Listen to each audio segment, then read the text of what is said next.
ನಮಸ್ಕಾರ ಸ್ನೇಹಿತರೆ, ನಾನು ಚಾಣಕ್ಯ. ಗ್ರಾಮರ್ ಸರಣಿಯ 40ನೇ ದಿನಕ್ಕೆ ಸ್ವಾಗತ. ನಾವು ಈಗಾಗಲೇ ಇಂದು ಮತ್ತು ನಿನ್ನೆಯ ಬಗ್ಗೆ ಮಾತಾಡಲು ಕಲಿತಿದ್ದೇವೆ. ಆದರೆ ನಾಳೆ ಏನು ಮಾಡಲಿದ್ದೇವೆ ಎಂದು ಹೇಳುವುದು ಹೇಗೆ?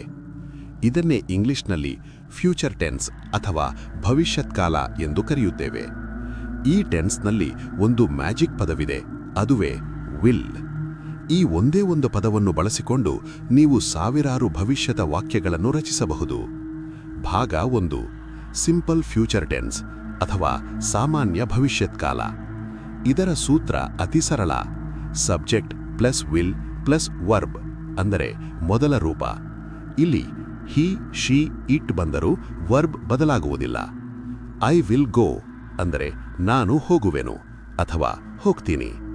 ಶಿ ವಿಲ್ ಕಮ್ ಅಂದರೆ ಅವಳು ಬರುವಳು ಅಥವಾ ಬರ್ತಾಳೆ.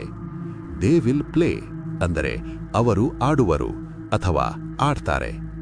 ಇಟ್ ವಿಲ್ ರೈನ್ ಅಂದರೆ ಮಳೆ ಬರುತ್ತದೆ.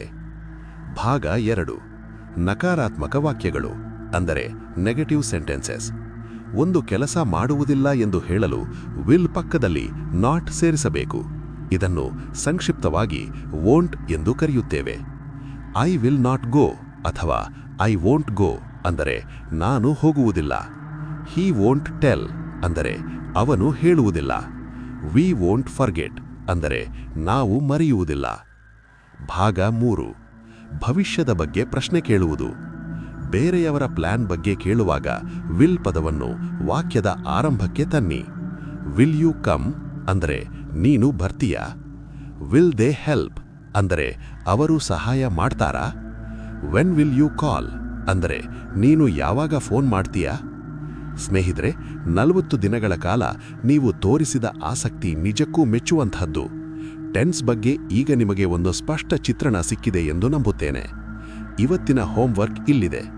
ನಾನು ನಾಳೆ ಬರುತ್ತೇನೆ ಈ ವಾಕ್ಯವನ್ನು ಇಂಗ್ಲಿಷ್ನಲ್ಲಿ ಭಾಷಾಂತರಿಸಿ ಕಾಮೆಂಟ್ ಮಾಡಿ.